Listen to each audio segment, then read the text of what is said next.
बिस्मिल्लाहिर्रहमानिर्रहीम। अस्सलाम वालेकुम। वहाब अली शहीन आपकी खिदमत में हाजिर है। आज हम आपको बताएंगे एडोब फ़ोटोशॉप के अंदर सिलेक्शन टूल के बारे में। किस तरह आप सिलेक्शन टूल की मदद से अपनी तस्वीरों को काट सकते हैं, मुख्तलिफ़ किस्म की शेप बना सकते हैं और क्या क्या कर सकते हैं, इसके बारे में हम बात करेंगे।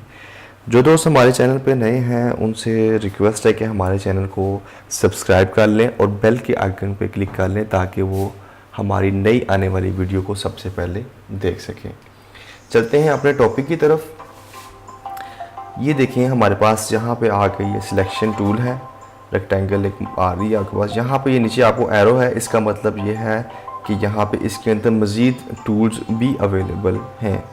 उनको हम कैसे देख सकते हैं? हम यहाँ पे राइट क्लिक करेंगे तो हमें वो मुख्तलिफ़ टूल्स उनको हम देख सकते हैं कि किस तरह आप जो है ना उसको यूज़ कर सकते हैं। मैं फ़िलहाल रेक्टेंगल टूल को ही सिलेक्ट करता हूँ और इसके अंदर रहते हुए मैं इसको जो है ना वो कुछ भी आपके लिए मैं एक पहले नई लेयर क्रिएट कर लेता हूँ। न्यू लेयर हमने क्रिएट कर ली है। मैं यहाँ पे आके एक छोटा सा एक बॉक्स बना लिया। इसको हमने ये सिलेक्ट हो गया। आपको ये डॉटेड लाइंस जो आ रही हैं ये दिखा रही हैं कि ये हमारा इस वक्त एक रेक्टेंगल ड्रा हो चुकी है। अब अपने कीबोर्ड की मदद से कंट्रोल बैकस्पेस प्रेस करेंगे तो आपका जो है ना ये कलर फिल हो जाएगा जो हमारे पास फोरग्राउंड में आ रहा होता है। आप इसको चेंज भी कर सकते हैं, इस कलर को मुख्तलिफ अपनी जो है ना वो, अगर आप इसको कोई और कलर देना चाहते हैं तो आप इसको चेंज भी कर सकते हैं। ठीक है, ये हमारे पास इस वक्त फ़र्स्ट हमारे पास ये जो सब मेन्यू है इसके अंदर जो हमारे पास फ़र्स्ट जो सिलेक्शन की टूल है न्यू सिलेक्शन की, वो इस वक्त एक्टिव है। इसकी मदद से हम जो है ना वो ये एक बॉक्स ड्रा किया है। इसके साथ एक और ऑप्शन है हमारे पास कि आप किस तरह अपनी सिलेक्शन के अंदर वो मज़ीद सिलेक्शन को ऐड कर सकते हैं। ऐड सिलेक्शन की ऑप्शन है, यहाँ पे क्लिक करके आप अपनी सिलेक्शन को मज़ीद एक्सपेंड भी कर सकते हैं। ये देखें, लेट्स सपोज मैंने इसको ये एक्सपेंड कर दिया। मैं इसको जो है ना वो कंट्रोल बैकस्पेस करता हूँ, ये कलर फिल हो गया। ठीक है, ये एक सिलेक्शन जो है ना इसके अंदर वो एक्सपेंड हो गई है हमारी। इसी के साथ एक ऑप्शन है इसकी सब्ट्रैक्ट की। आपने जो सिलेक्शन की है आप उसको सब्ट्रैक्ट करना चाहते हैं कि मेरे से कुछ सिलेक्शन गलत हो गई है, या आपके पास उसको कोई पर्टिकुलर एरिया को आप जो है ना वो डीसेलेक्ट करना चाहते हैं, तो हम इस ऑप्शन पे क्लिक करेंगे और इसको क्लिक करने के बाद मैं इसको यहाँ पे ये देखें, ये मैंने इसको कट कर दिया तो ये मेरे पास इसकी सिलेक्शन ख़त्म हो चुकी है।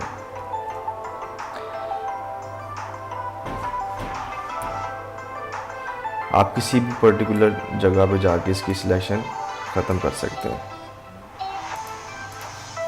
ठीक है, ये इस वक्त इसकी सिलेक्शन ख़त्म हो चुकी है। कंप्लीट सिलेक्शन हमारी ख़त्म हो चुकी है। हमने कंट्रोल बैकस्पेस किया तो उसने हमारी पूरी जो बैकग्राउंड लेयर है उसको कलर कर दिया कि आपकी सिलेक्शन इस वक्त ख़त्म हो चुकी है। मैं इसके एक सिलेक्शन के ज़रिए मैं एक बॉक्स क्रिएट करता हूँ। आपने इसको जो है ना अब सिलेक्शन हमने कर लिया, ये बॉक्स एक रेक्टेंगल जो है हमारे पास ये सिलेक्ट हो चुका है। मैं चाहता हूँ कि ये इसके अलावा बाकी सारा का सारा सिलेक्ट हो जाए। हम क्या करेंगे, कंट्रोल शिफ्ट आई। जैसे ही हम कंट्रोल शिफ्ट आई प्रेस करेंगे तो हमारे पास ये जो इस रेक्टेंगल बॉक्स को छोड़कर बाकी सारा का सारा सिलेक्शन हो चुकी है।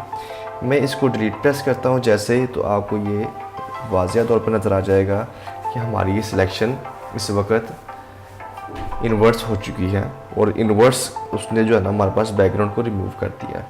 कंट्रोल शिफ्ट आई वापस प्रेस करते हैं तो हमारे पास ये वापस रेक्टेंगल हमारी सिलेक्ट हो गई है। इस रेक्टेंगल को मूव करने के लिए हम जो है ना वो, वैसे तो हमें मूव की में जाना पड़ेगा कि इसको मूव करके हम इसको कर सकते हैं।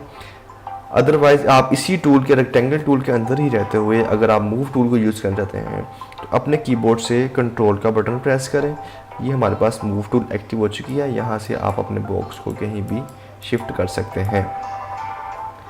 ये हमारे पास रेक्टेंगल हो गई थी। ठीक है, इसके साथ हमारे पास एक और ऑप्शन है इंटरसेक्ट की, कि आप जो है ना इसको अंदर जो सिलेक्शन आपने की है इसमें को इंटरसेक्ट करना चाहते हैं तो वो आप किस तरह कर सकते हैं। मैं इसको सिलेक्ट करता हूँ। मैं यहाँ से कोई पर्टिकुलर एरिया ये सिलेक्ट करता हूँ। अब ये क्या करेगा, अब ये सिर्फ इस पर्टिकुलर एरिया की सिलेक्शन को रहने देगा, बाकी सिलेक्शन जो इससे बाहर है उसको वो ख़त्म कर देगा।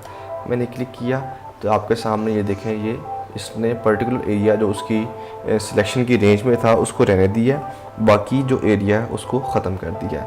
मैं ये देखें, ये को पर्टिकुलर इस तरह चाहिए तो ये सिर्फ इतना बॉक्स आएगा, बाकी ख़त्म हो जाएगा।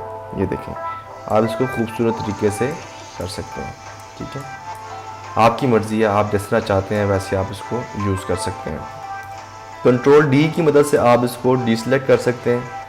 ठीक है, किसी भी आप सिलेक्शन को जो आपने सिलेक्शन की है उसको आप डीसेलेक्ट कंट्रोल डी की मदद से आप कर सकते हैं। कंट्रोल डी किया, डीसेलेक्ट हो गया। ठीक है, ये इसके अंदर हमारे पास इसके जो सब मेन्यू था उसके बारे में हमने बात कर ली है। आपने क्या करना है, कोशिश करनी है जब भी आप वर्किंग कर रहे हैं आपने एक न्यू लेयर के ऊपर ही वर्किंग करनी है। कंट्रोल बैक स्पेस, मैं अब लेट्स सपोज एक नया लेयर बनाता हूँ, तो मैंने अब जो वर्किंग करनी है वो मैं इस न्यू लेयर के ऊपर कर रहा हूँ। मैं क्या करता हूँ, मैं यहाँ से एलिप्टिक लेता हूँ, टूल सेलेक्ट कर लेता हूँ। मैंने ये सिलेक्ट किया, कंट्रोल इसका कलर मैं चेंज कर लेता हूँ। बैकग्राउंड के ऊपर मैं कोई भी और कलर, ताकि आपको डिफ्रेंशिएट हो सके, मैं कंट्रोल बैक स्पेस, ये कलर चेंज हो गया इसका। ठीक है, कंट्रोल की मदद से हम इसको कहीं भी मूव कर सकते हैं आसानी से। अब ये लेयर इसके ऊपर है। ठीक है, अपनी लेयर्स की सीक्वेंस का हमने प्रीवियस लेक्चर के अंदर डिटेल में डिस्कस किया था कि किस तरह हम लेयर्स को डील कर सकते हैं। कंट्रोल डी करता हूँ, ये इस वक्त मेरा एक ऑब्जेक्ट जो है ना वो सिलेक्ट हो चुका है। ठीक है, तो आप इसको जो है ना वो अपनी मर्ज़ी से, इसको भी ऐसे ही आपने इन ऑप्शंस को यूज़ करते हुए ऐड सिलेक्शन कर सकते हैं। ठीक है, ये मैंने इसको ऐड सिलेक्शन कर लिया। ठीक है, जो भी आप जिस तरह चाहते हैं आप इसको ऐड सिलेक्शन कर सकते हैं। ठीक है, ये मेरे पास एक ऑब्जेक्ट बन गया। कंट्रोल टी ट्रांसफॉर्म की, चूँकि हमने ये ऑब्जेक्ट को सिलेक्ट किया था लेयर 2 का, तो इसने इसको कंप्लीट ऑब्जेक्ट को इसको सिलेक्ट कर दिया। हम इसको जो है ना वो रिसाइज भी कर सकते हैं। ठीक है, खूबसूरत तरीके से हमारे पास ये ऐड हो गया। इसको फ़िलहाल मैं डिलीट करता हूँ। मैं आपको जल्दी से जो है ना वो एक और शेप बना के दिखाता हूँ। ये देखें, जैसे हमने ये सिलेक्शन टूल सेलेक्ट कर लिया, सबट्रैक्ट टूल हम सेलेक्ट करते हैं। पहले मैं इसको डीसेलेक्ट कर लेता हूँ। मैं एक शेप ड्रॉ की है, मैंने सबट्रैक्ट टूल सेलेक्ट किया, मैंने ये देखिए, ये एक ब्यूटीफुल सा हमारे पास एक शेप हमारी तैयार हो गई है। ठीक है, कंट्रोल डी, कंट्रोल, ये हमारे पास एक शेप इसकी तैयार होगी। इस तरह आप डिफरेंट इसकी शेप्स जो है ना वो बना सकते हैं। इसी तरह सिंगल रो है, सिंगल रो मार्की है, मैं एक नई लेयर बना लेता हूँ।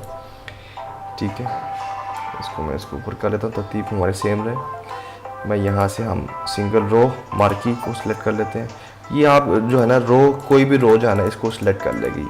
ठीक है, इसको हम जो मुख्तलिफ पैटर्न बनाने के लिए या मुख्तलिफ हम अपना डिज़ाइन को बनाने के लिए इस्तेमाल करते हैं। नॉर्मली इसका यूज़ होता नहीं है, लेकिन आप अपने डिज़ाइन को खूबसूरत बनाने के लिए इसका इस्तेमाल कर सकते हैं।